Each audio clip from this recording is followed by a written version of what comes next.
rubrika Tu jautā, Taro atbild. Jautājums, vai attiecībām ir nākotne un vai tā ir cieša?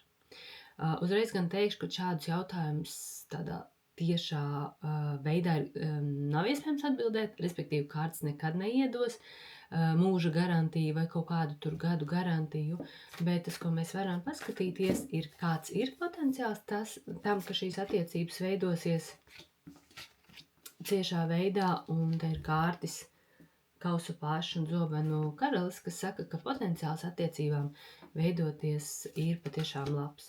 Ko darīt, lai šīs attiecības būtu pēc iespējas harmoniskākas un ciešākas?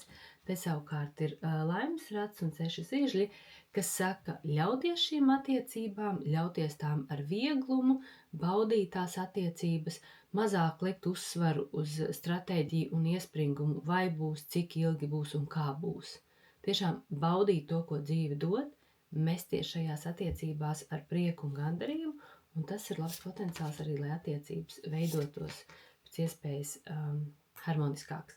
Un pajautāju arī trešo jautājumu, ko savukārt nevajadzētu darīt, un tad tiešām kārtas vismaz runā pretējo tam, ko vajag, proti zobenu bruņinieks un 7 pentakli, sakot, ka nevajag šobrīd jau fokusēt uz to, kādi visi man soļi jāveic, kas man tagad steigšus ir jādara, lai šīs attiecības būtu ar tādu garantiju un ar tādu pamatīgumu, ka tagad būs ilgi un laimīgi.